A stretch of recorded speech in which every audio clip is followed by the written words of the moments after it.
Buenos días, profesor. ¿Cómo están todas y todos? Todo bien, gracias. ¿Y usted? Todo- Qué bueno, me da muchísimo gusto tenerlos aquí. Gracias. Aquí los tengo, estoy esperando que se junten un poquito más para pasarles lista. Ahí vamos.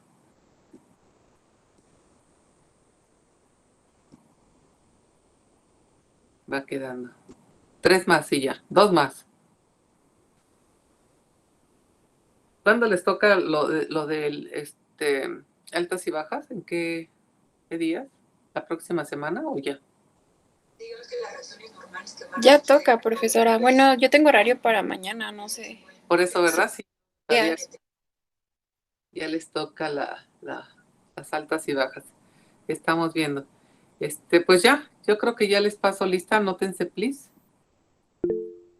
César Alejandro, Melissa, Edgar, Emanuel, Misaray, Jail, Diego, Leslie, Vitia, Erika Jazmín, Alondra, Laura Viridiana, Kelly, Elizabeth, Axel, Andrea Mendoza, Juan Daniel, Isaac, Rafaela, Jimena, Mitzi, Gerardo, Eder, Erika, Guillermo, Jennifer, Andrea, Karina, Kevin, Litsi, Daniel, Erendira, Juan Carlos, Selena, Cecilia, Leslie, Diana Raquel, Fernando de la Mora, Luis Eder, Lisbeth, Mariana, Gonzalo, Juan Antonio, Héctor Aarón, Ashley, Ana Beatriz, Alison, César David, Alfredo. Buenos días, jóvenes. Qué gusto que estén aquí nuevamente. Pues vamos a ver, estaba platicando un ratito con sus compañeros. Estamos viendo, yo sé que la historia como que a muchos no les agrada mucho la historia, pero tenemos que tratar sobre ciertos temas para entender cómo se dio esta evolución de cómo se crea el derecho internacional público. Recuerden que el derecho internacional público, para empezar a enseñarlo como materia, vamos a partir de una fecha muy significativa que es 1648. A partir de ahí, Ana Beatriz, ¿dónde estás, nena? Regrésate. A partir de 1648 empezamos nosotros a manejar didácticamente, vamos a decir, a enseñar el derecho internacional público. Esto es a partir de la Paz de Westfalia. Por ahí hay un comentario al respecto de la Paz de Westfalia. Cuando yo les dejo en alguna ocasión, hay un cuadernillo que tengo que es de historia y que generalmente de manera presencial lo dejo para que lo revisen y hacemos comentarios. Les ayuda muchísimo a darse cuenta de qué fue la guerra de los 30 años, cómo se dio y cuáles fueron los motivos. Y hay algunos acontecimientos como el Tratado de Letrán. ¿Dónde estás, Elizabeth? ¿Por qué se van? Y hay algunos aspectos muy relevantes en la historia que nos sirve a nosotros dentro de ese cuadernillo darnos cuenta de qué pasó. Ahorita no se los puedo mandar porque es un cuadernillo que es bastante grueso, pero grueso en el sentido de para mandarlo aquí por correo y demás. Pero generalmente lo que hago es que lo manejen físicamente. Cuando ustedes leen este cuadernillo de historia, se percatan de muchos aspectos de la historia. Sin embargo, por cuestiones didácticas, vamos a decir ahora sí, voy a darles yo un poquito de la historia personal de ciertos creadores y fundadores del derecho internacional. Acuérdense que ya ayer les puse más o menos a San Agustín. Suri, buenos días. Estaríamos hablando de casi puros santos, si se dan cuenta. Y esto es algo que va a ser muy significativo porque estoy hablando primeramente del siglo XIII, XIV, XV, casi todos ellos son sacerdotes. Esto es un punto muy importante y relevante porque recuerden que ellos eran quienes, los sacerdotes, los abad, los que tenían acceso al conocimiento. ¿Se acuerdan de la película que les he estado comentando de la obra escrita de Umberto Eco, este italiano? que crea esta obra de El nombre de la rosa, que es muy, muy importante. A mí me gusta esta obra, les comentaba también, porque a mí me toca impartir ética. Y dentro de la ética, a propósito voy a hacer un comentario aquí importante, la FES de Aragón, junto con la UNAM en general, tenemos unos lineamientos de ética. Y concretamente se dio la orden por parte del señor rector que tuviéramos cada una de las facultades una comisión de ética. Yo formo parte de la comisión de ética por razones obvias. Yo la imparto, pues tengo que estar ahí. Y estamos formando el comité de ética, ya muy concreto el comité de ética, que yo espero que en este mes le demos arranque al comité. Y el comité tiene como uno de sus trabajos elaborar diagnósticos y formular una serie de recomendaciones para que las instancias correspondientes sean quienes conozcan de los casos. El comité no tiene ninguna función de este tipo, simplemente es de diagnóstico y de recomendación. Y esto va por lo siguiente. Una de las funciones de este comité de ética es revisar el trabajo académico, el trabajo estudiantil, pero también el administrativo, desde la perspectiva de que todos debemos de guardar una honestidad a toda plenitud de nuestros trabajos. ¿Por qué les hago este comentario a propósito de ética? Porque recién estábamos platicando con una maestra que nos dijo, recuerden que yo estoy en la comisión, que nos comentó que un alumno presentó su tesis. Y el proyecto de elaboración de la tesis era muy parecido a otro que la profesora ya había visto en otra universidad. Y cuando de alguna manera llaman al joven, es un joven, y le dicen, es que esta tesis ya fue elaborada, le cambiaste el nombre, pero todo el desarrollo, todo el contenido es de same, es igualito. No hay ningún cambio. Hasta las comas, respeto y los errores ortográficos ahí están. Entonces el joven dijo, no, esta es mi tesis y yo la hice. Y lo confrontan con la tesis original, que ya tenía como 6 o 7 años, con la tesis que él propone, le dice, mira, aquí está. Pues no, pensamos igual y escriben igual y con los errores iguales. O sea, ¿qué le pasa a este joven? Entonces, obviamente hay instancias para conocer de estas violaciones académicas, digamos así.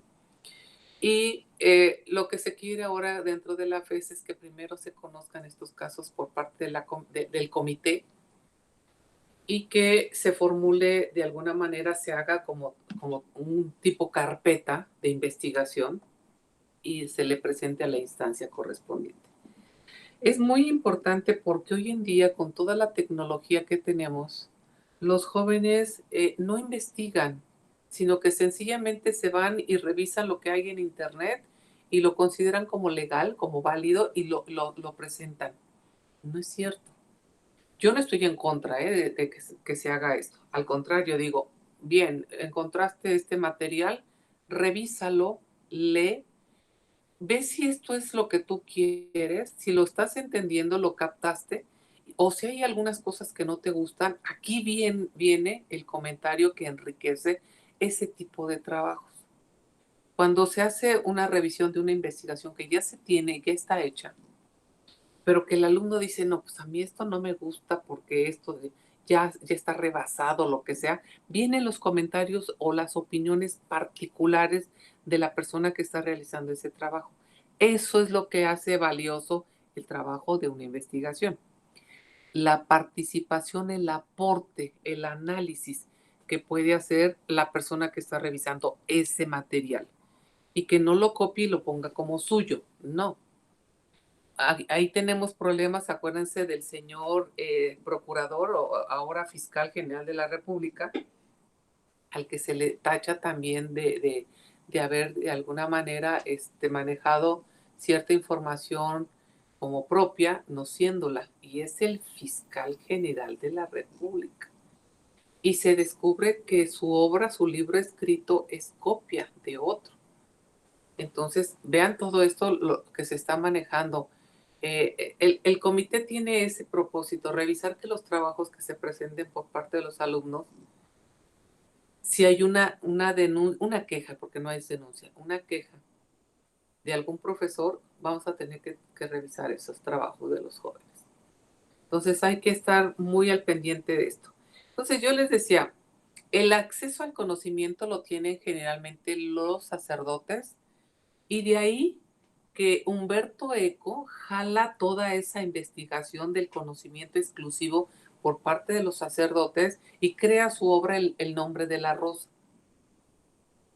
en el que el libro base de toda esta investigación va a ser un libro de Aristóteles. ¿Se acuerdan del día de ayer que les hablaba de que Aristóteles dice que todo el conocimiento y todo el hacer del ser humano está en torno a una palabra o un sentimiento o un hacer o en la búsqueda de una figura llamada felicidad? Y que la felicidad pues es subjetiva, depende de qué te hace feliz a ti, a lo mejor al otro no. Y que en este libro que es escrito por Aristóteles hay una serie de señalamientos muy especial que logran hacer del ser humano algo mejor. Y entonces empiezan, parece que cada persona que tiene acceso a ese libro, de una forma u otra, muere de manera terrible. Entonces, ¿qué es lo que está pasando con ese libro? ¿Qué es lo que está naciendo? De ahí que se llame a un investigador que pertenece a una orden religiosa, por eso me gusta el nombre de la rosa, porque ahí me permite ver dentro de la religión las distintas órdenes que se manejaban en la época y el carácter que tenía cada una de ellas. Lo que llama también la atención es la vestimenta, el idioma, la escenografía, los lugares, todo eso enriquece mucho el conocimiento de la persona que está revisando estas obras. Por eso se las recomiendo a mis alumnos. Y porque también tienen acceso a ver las distintas religiones, cómo se de alguna manera se manejaban y lo que las distingue a cada una.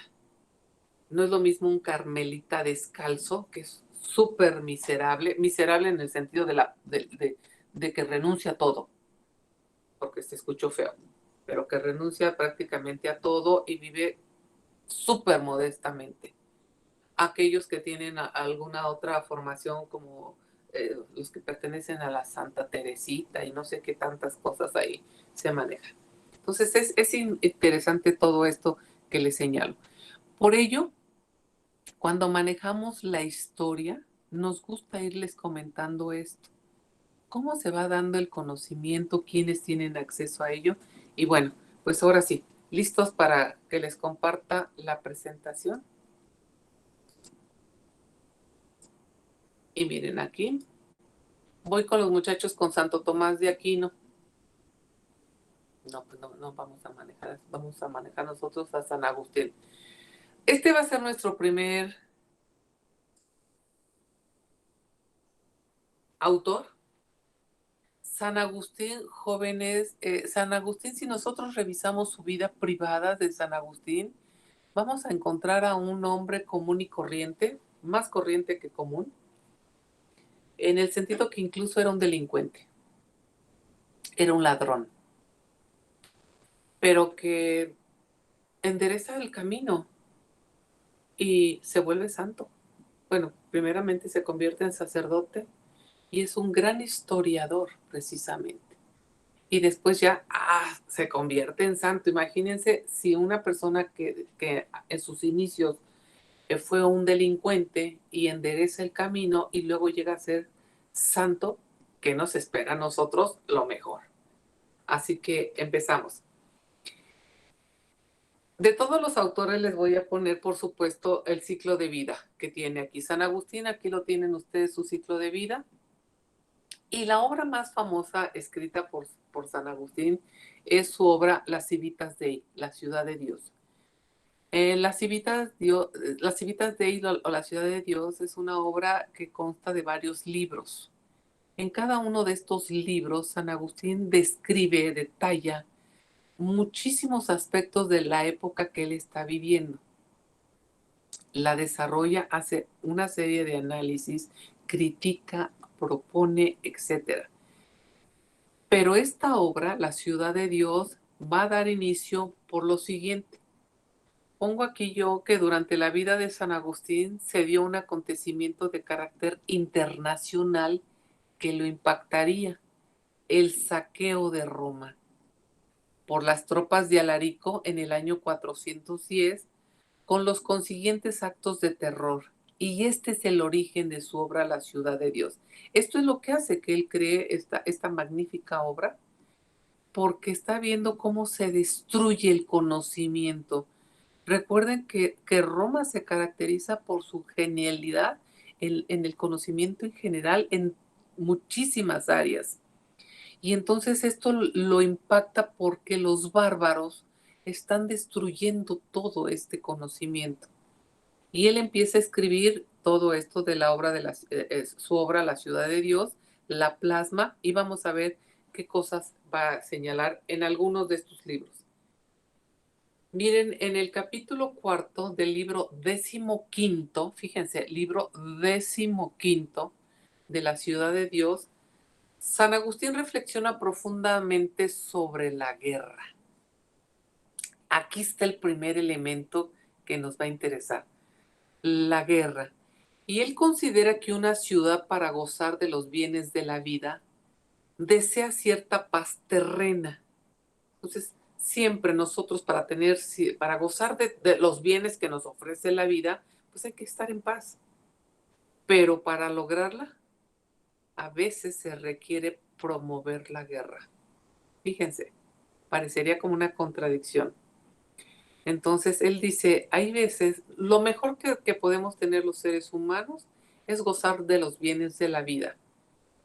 Pero para gozar de estos bienes de la vida debemos de tener paz. Pero hay ocasiones en que para conservar esta paz necesitamos promover la guerra.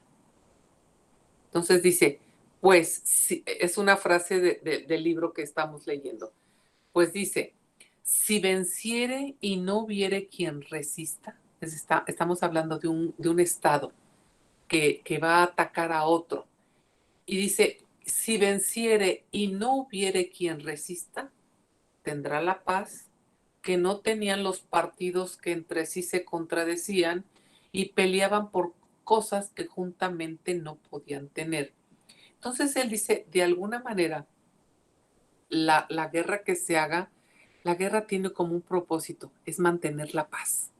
Aunque se oiga como contradicción, hay veces que hay estados que dicen, no es posible que no haya una paz en este estado. Muchas veces Estados Unidos ha intervenido en algunos países para el mantenimiento de la paz, fíjense, y evitar la guerra, o interviene en las guerras que se dan en estos países para conseguir la paz. Es como un juego de palabras. Entonces, San Agustín toca esta fibra súper importantísima de lo que es la guerra, pero él considera que la guerra hay veces que es necesaria para mantener la paz. Entonces, ahí tenemos el primer elemento dentro de este libro 15. Dice San Agustín, obviamente, si San Agustín está manejando todo esto de la ciudad de Dios porque ve este saqueo que se hace a Roma, pues él va a resucitar a la doctrina romana de la guerra justa y la cristianiza, con motivo de las objeciones que se plantearan contra la participación de los cristianos en la guerra. Es que es como algo contradictorio, como los que son cristianos y que predican la hermandad van a hacer la guerra. ¿Cómo? ¿Cómo es posible que estos cristianos puedan de alguna manera hacer el servicio militar? Entonces dice San Agustín, espérense tantito. La guerra, hay veces que los estados tienen que hacer la guerra y está justificada la guerra. Y el hecho de que sean cristianos no es una oposición a que defiendan a su Estado. Por ello dice que incluso los cristianos pueden tener una guerra justa y van con la bendición de Dios a la guerra. ¿Qué les parece este punto? Y les preguntaría, ¿qué opinan ustedes respecto a la guerra justa? ¿Las guerras son justas o no?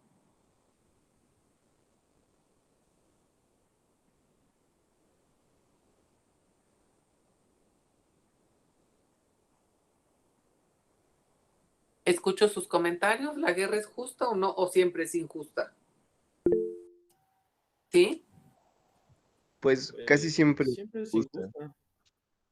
La mayoría de los intereses por los cuales muchas personas van a la guerra les son indiferentes.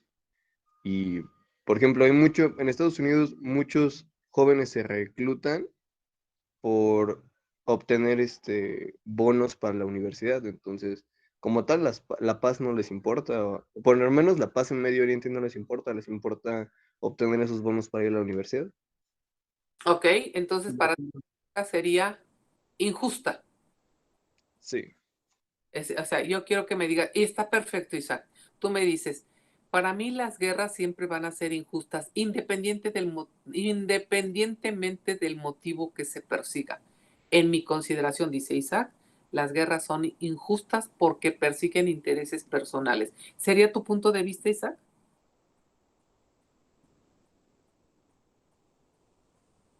Sí, Sí, así. profesora. Perfecto. Y es correctísimo. ¿Quién más? Porque se me fueron del chat. ¿Quién más? Y yo, profesor. Este, ¿quién soy yo? Porque César, también le quería comentar que pues, ya son tengo, injustas porque ya. al final de cuentas muchas veces gente inocente que ni siquiera participa en los conflictos pues es masacrada. Pero más que si son justas o injustas, yo considero que hay guerras que son necesarias por diferentes razones, ya sea de conflictos ¿cómo se llama?, de territorio, de recursos materiales, incluso de dominio político. Ok. Fíjate que tocas un punto interesante en cuanto a que las guerras a veces son necesarias. Y entonces aquí algunos autores consideran que cuando una guerra es necesaria es guerra justa. Entonces, todo lo que vamos a tratar sobre las guerras, que es el penúltimo de los temas, las guerras casi siempre son injustas para muchos, pero depende de la postura en la que estén. Ahorita no quiero adelantar mis comentarios porque quiero escuchar los suyos, pero es importante, manejaste un elemento que muy, muy interesante relativo a que las guerras a veces son necesarias. Vale, muy bien. Erendira, Sí, profesora, ¿me escucha? sí, perfecto. Ah, muy bien. Pues yo diría que bueno, a mi parecer son injustas, porque siempre tienen un fin, pero siempre están buscando un beneficio para alguna de las dos partes, pero siempre hay un beneficio de por medio. Y la otra parte, pues siempre sale afectada, ¿no? Y casi a lo que estamos acostumbrados a ver es que siempre se quieren adquirir recursos o territorios y ese tipo de cosas y siempre pasan sobre la dignidad de los otros pueblos. Entonces, a mi parecer es muy injusto porque ¿qué te da a ti el derecho de querer reclamar el territorio de las otras personas y hacerlo de esa forma tan bárbara, donde pasas hasta sobre de la vida de ellos, sus costumbres y lo que están acostumbrados o la forma que tenía su sociedad y la masacras, y llegas tú y te apropias de ese lugar simplemente levantando un estandarte, por así decirlo, un ideal que tienes tú, pero que no tienen esas personas y que nada te deben y no tendrías por qué adquirirlo. Es correcto, Erendira. Es perfectísimamente clara tu postura. La comparto. En que las guerras a veces, aunque sean justificadas, siempre va a haber el Estado que justifica va a ser el Estado ganador, el Estado que las va a rechazar es el Estado perdedor. Entonces siempre va a haber una serie de intereses de por medio que se van a mover aquí. Eso es cierto. Estamos apenas abriendo el primer puntito de la gran flecha que tenemos de lo que es la guerra. Apenas estamos como señalándolo, porque casi todos los autores que vamos a manejar van a hablar de la guerra.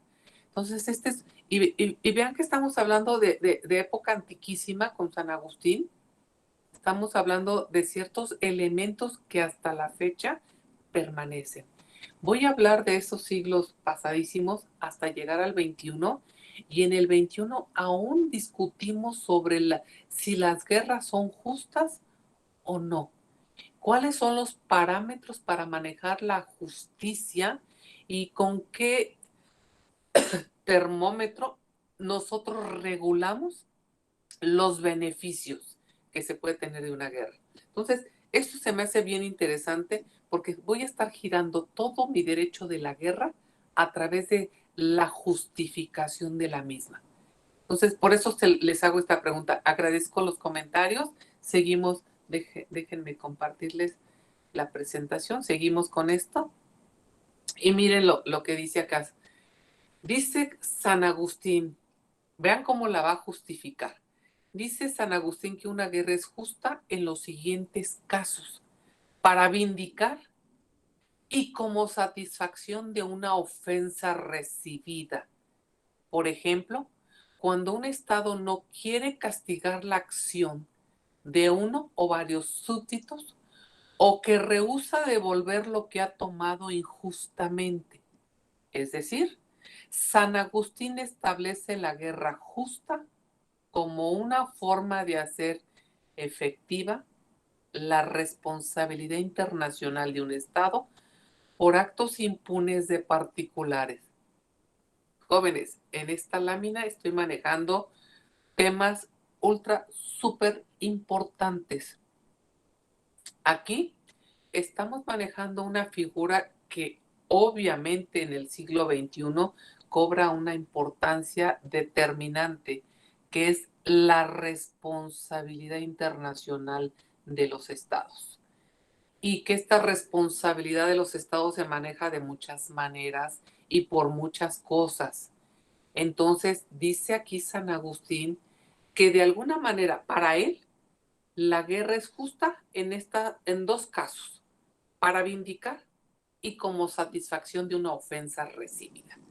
Aquí puede hacer entonces, ¿y cuándo es esto de la vindicación? Bueno, dice, cuando un Estado, teniendo la obligación de castigar a su nacional que cometió una serie de violaciones normativas contra los derechos de otro Estado, su propio Estado no lo castiga. Entonces el Estado que se considera agraviado se siente con el derecho de ser quien de alguna manera vindique y de esta manera inicie una guerra contra el Estado, porque este Estado no tuvo la manera de emitir una responsabilidad para su propio nacional. Fíjense, es un poco como un juego de muchísimas palabras, pero repito lo siguiente: en este punto estamos tocando algo muy importante llamado responsabilidad internacional de los estados, en las que dice San Agustín que se puede vindicar una guerra cuando un estado, teniendo la obligación de castigar a uno de sus nacionales porque este nacional realizó actos contrarios a la soberanía de otro estado y este estado no lo castiga, entonces el estado agraviado se siente con el derecho de declararle la guerra al estado que no fue capaz de castigar a su propio nacional. ¿Qué les parece? No sé si fui clara. Sí fue. ¿Sí? ¿Se entiende? Bueno, ¿A qué me esto refiero? sería, ay, perdón, No, adelante, adelante. esto sería como un medio de control interno porque pues se refiere a castigar a su propio a controlar a su estado, a su propia nación, porque, bueno, por lo que mencionó fue que con sus mismos nacionales. Yo se me ocurre el ejemplo de, bueno, no hay que irnos tan lejos, en la Segunda Guerra Mundial y en la Primera Guerra Mundial, pues más que nada fue cuando los alemanes querían pues castigar a los internos, a los mismos que estaban en su país, que eran los judíos, porque estaban tomando medidas que pues eran contrarias a los intereses de la propia nación. Por eso es que quería pues quitarlos a los judíos porque estaban pues implementando su sistema de usura y de ventas que no les convenía y por eso es que tuvo que tomar esas medidas para que él defienda sus intereses como nación. ¿Ok? Entonces, aquí sí se entiende realmente cómo San Agustín va a considerar que la guerra es justa de un estado por otro, porque el otro estado se está defendiendo. Es decir, tienen que tomar en cuenta cada uno de ustedes cómo los autores, tomando en cuenta la época, consideran que una guerra es justa. Y aquí recuerden que estamos manejando un elemento que hasta la fecha, siglo XXI, se maneja por parte de la comunidad internacional, llamada responsabilidad internacional de los estados. Este es un tema que está dentro de su temario, recuérdenlo, la responsabilidad internacional de los estados. Hasta la fecha se sigue manejando y claro, tiene ahora unas variantes, pero la vamos a seguir manejando. Sí, adelante. Profesora, no sé si esté bien, pero creo yo que también la justicia, bueno, que una guerra se crea justa, siento que también depende mucho del estilo de vida y las costumbres de cada estado, ¿no? Porque pues puede que para un estado, pues eso sea justo crear esa guerra, pero pues para otro. Es que la justicia es subjetiva para muchos y la guerra también es subjetiva. Lo que para uno puede ser algo injusto, para el otro no. Por eso siempre vamos a manejar las opiniones de los dos estados. Fíjense que cuando veamos la guerra, el derecho de la guerra, les voy a explicar que hay un estatuto de guerra. El estatuto de guerra es toda una como normatividad en la que se basan los estados en conflicto. Y ese estatuto de guerra señala que primero para iniciar una guerra se debe de emitir una declaración de guerra. ¿En qué consiste la declaración de guerra? En que un estado le comunica al otro que en fecha próxima, fíjense, le está avisando que en fecha próxima va a iniciar una guerra en su contra. Es una obligación por parte del estatuto de avisarle que hay una declaración de guerra. La declaración de guerra, una vez que se emite esta declaración de guerra, es obligación del estado que va a iniciarla de darle parte al Consejo de Seguridad de Naciones Unidas, porque el Consejo de Seguridad es el que va a ser como el referee en esa guerra para ver que se ajusten las acciones de los dos estados a lo que permite el estatuto. Y si alguno comete una infracción, este Consejo de Seguridad está autorizado para imponer sanciones. Por eso es bien, bien interesante que se vea si una guerra es considerada como justa o no justa. Yo siempre he dicho que una guerra va a ser justa para el que gana e injusta para el que pierde. Es la perspectiva como lo señalan, la perspectiva de las partes involucradas. A lo mejor se justifica cuando dices hay una violación de derechos por parte de un Estado. Voy a poner el caso de Vietnam. Recuerden que Vietnam teníamos a Vietnam dividido, defendido por Estados Unidos y la otra parte por Rusia. Y que cada uno se consideraba con derecho para proteger a la población, a su propia población, a la población vietnamita, desde perspectivas diferentes.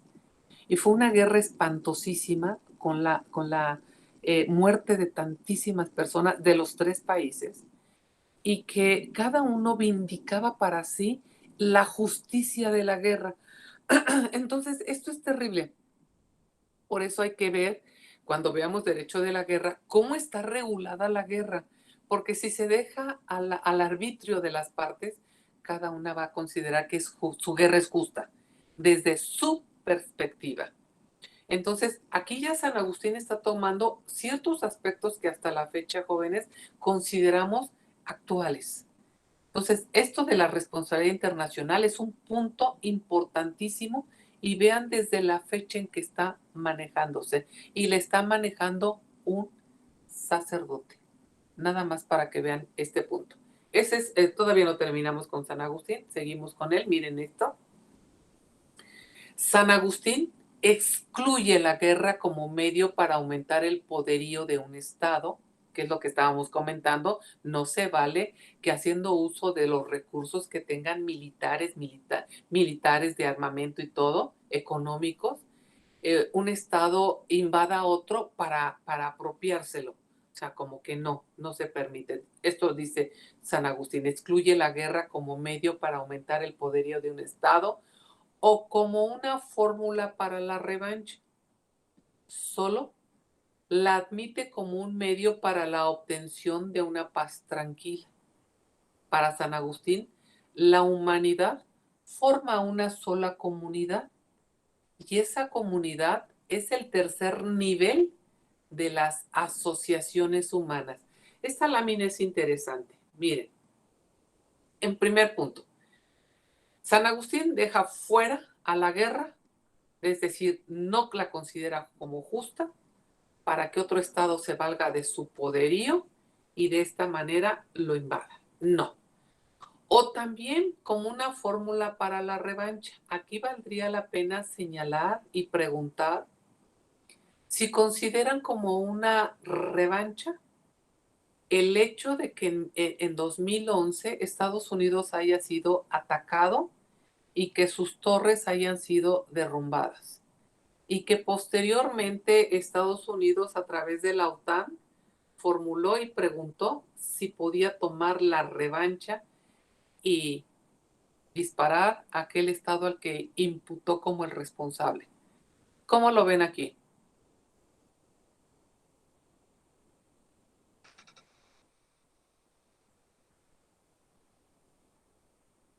¿Sí me explico?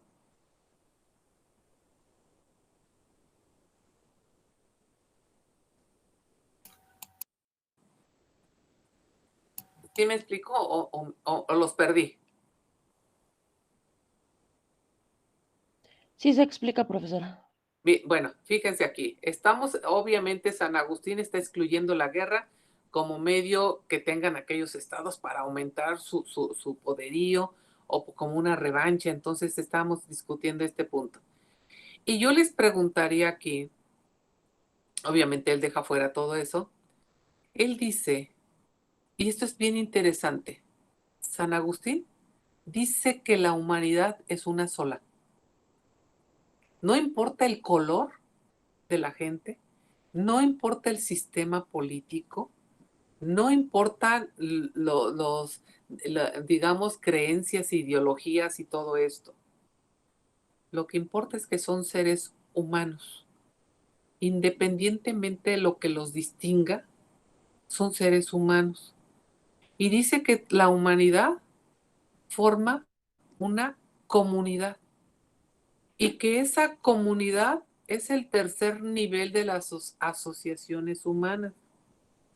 Si la humanidad es una comunidad que forma el tercer nivel de las asociaciones humanas, pregunto, ¿cuál es el primer nivel y cuál es el segundo nivel?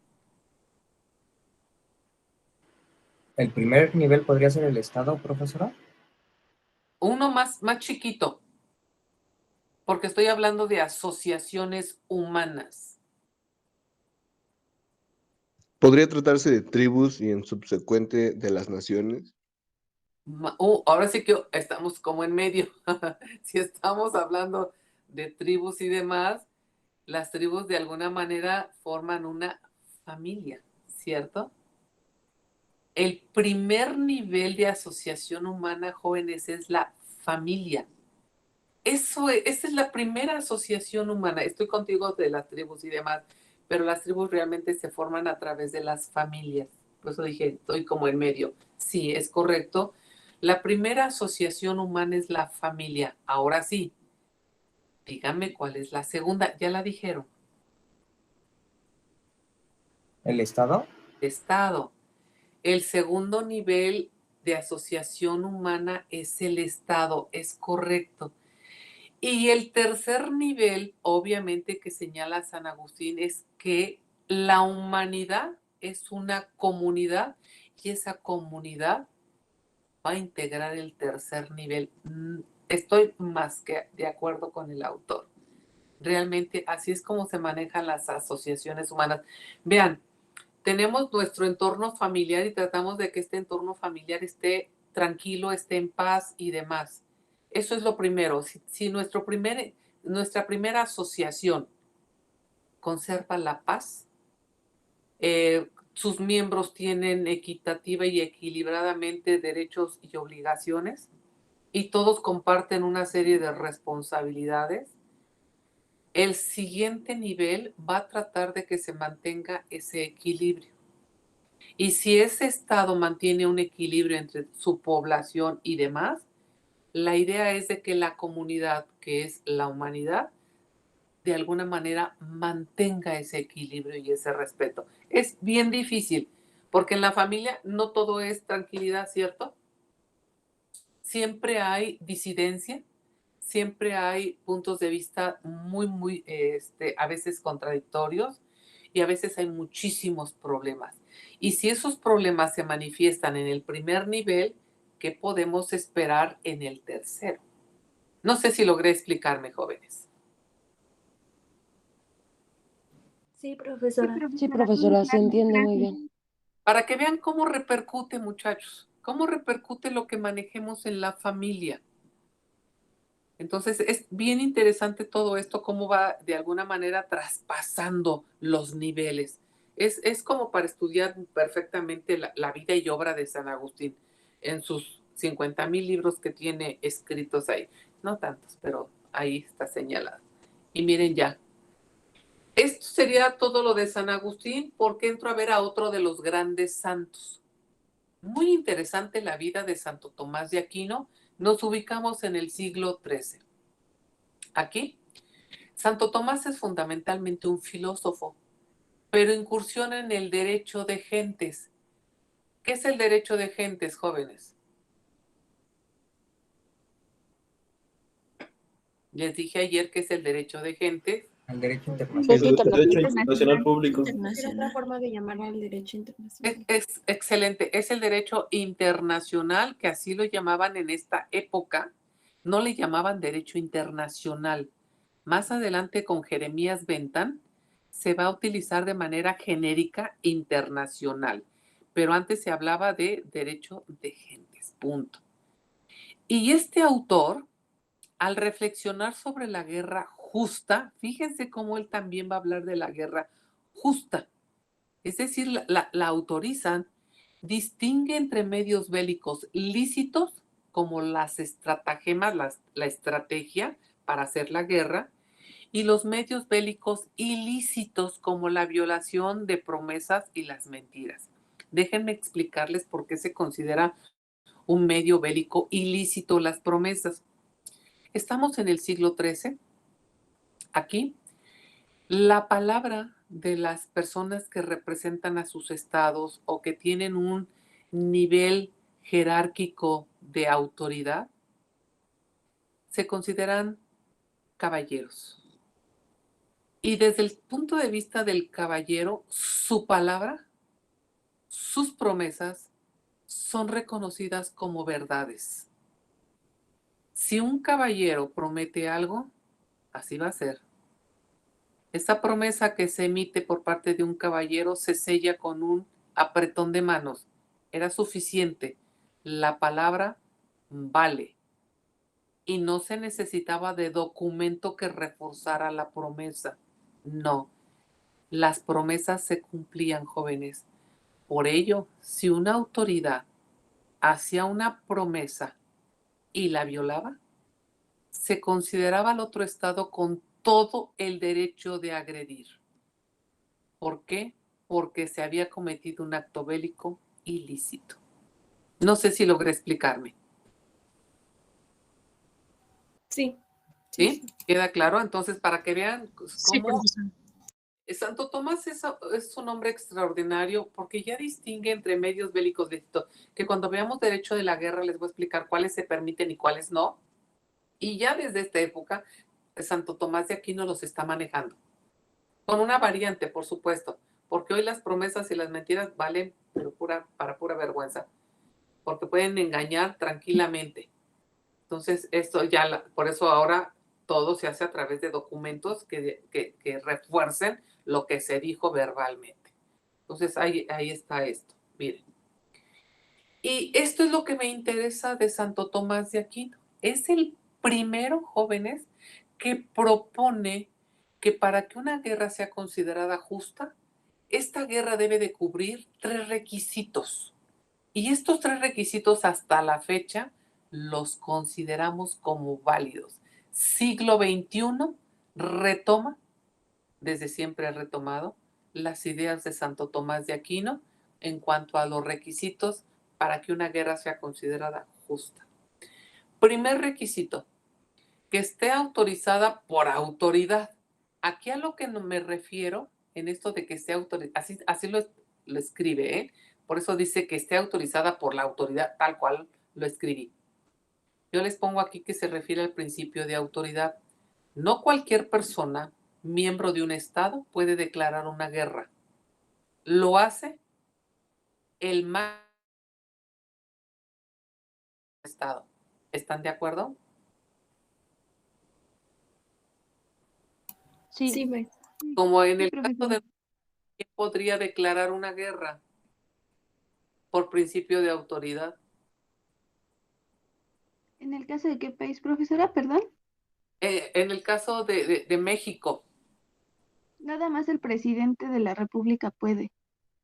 con aprobación o Del solito, o Senado. bueno, tenemos No, con la aprobación. ¿Él necesita la aprobación del Congreso o no? Sí, Sí. Por supuesto, necesita una validación a su principio de autoridad porque está poniendo en peligro a todo el país. Entonces, sí, el primer principio es reconocido que sea señalada esta guerra, este inicio de guerra, por la persona que sea la autoridad, que tenga este derecho. Segundo requisito, que haya una causa justa, o sea, que la parte contraria merezca ser castigada por los delitos que haya cometido. Esto es subjetivo porque pues el Estado que va a hacer la guerra va a decir que es una guerra justa y que se la hace al otro Estado porque cometió tal cuestión y merece su castigo. Entonces, que haya una causa justa. Es como ahorita que tenemos a Ucrania solicitando su incorporación a la Organización de las Naciones Unidas. Es un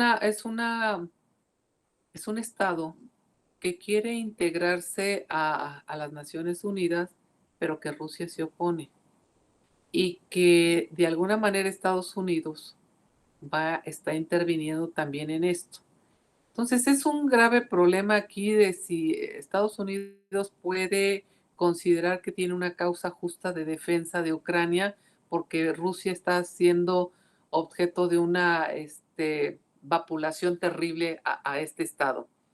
Entonces aquí hay que analizar como con este microscopio todos los elementos para ver si hay una guerra que ellos consideran que es justa. ¿Por qué elementos es justa? ¿Y por qué vas a considerar que el otro merece el castigo? Este sería el segundo requisito. Y el tercero es que el beligerante, es decir, el país que inicia la guerra, tenga recta intención. Es decir, que su intención sea promover el bien y evitar el mal. Aquí vuelvo a tomar el ejemplo de Estados Unidos en el caso de Ucrania. Estados Unidos pretende defender los derechos de Ucrania. Considera que ante una potencia como Rusia, Ucrania no tiene la fuerza militar ni el poderío económico para ponerle un alto a Rusia.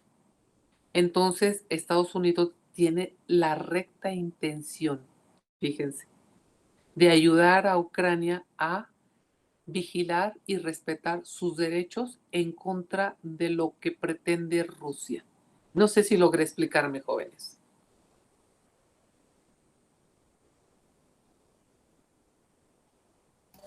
Sí, Sí, maestra. maestra. Jóvenes, si se cumplen estos 3 requisitos que dice Santo Tomás de Aquino, en su consideración, estaríamos hablando de una guerra justa. Cuando se dan estos 3 requisitos, él dice, las guerras no las podemos evitar, pero sí las podemos regular. Y si una guerra va a ser considerada como justa, debe de cubrir estos 3 requisitos. Si se dan, perfecto. La guerra desde esta perspectiva es justa, desde esta perspectiva. Punto. Queda, ¿no? Hasta ahí. Y voy a terminar con este, para dejarlos igual que con el otro grupo. Voy a hablar de Bartolo de Sassoferrato. Este es un italiano. Bartolo de Sassoferrato es muy conocido y muy manejado por nosotros, pero en el internacional privado, fíjense. Estoy en el siglo XIV. Aquí es el más destacado de los posglosadores y su obra en Derecho Internacional Privado es de enorme relevancia. Sí, yo lo toco mucho en la materia de privado, su enorme aportación a nuestra materia. Aquí, Bartolo, él reconoce que el emperador, esto es muy importante que lo analicen, reconoce Bartolo que el emperador es el señor del mundo. Acuérdense que estoy en el siglo XIV, época monárquica, y declaraba herética cualquier negación de este.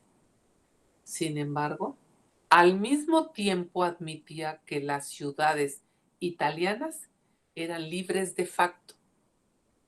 Esta es una noción de derecho internacional público que constituye antecedente de coexistencia de soberanías, la soberanía interna y la soberanía internacional. Esto es muy, muy importante que lo capte. Entonces, el primer punto que llama la atención de su aseveración es que el emperador es el señor del mundo, es el señor único y nadie podía rebatirlo. Es decir, el emperador es el señor y punto. Sin embargo, sin embargo ya nos causa un poco de susto cuando él admite que al mismo tiempo las ciudades italianas eran libres de hecho. Entonces, ¿cómo? Si el emperador es el señor del mundo, ¿cómo las ciudades italianas eran libres de hecho? Dice aquí, esta es una noción de derecho internacional público que constituye antecedente de coexistencia de soberanías.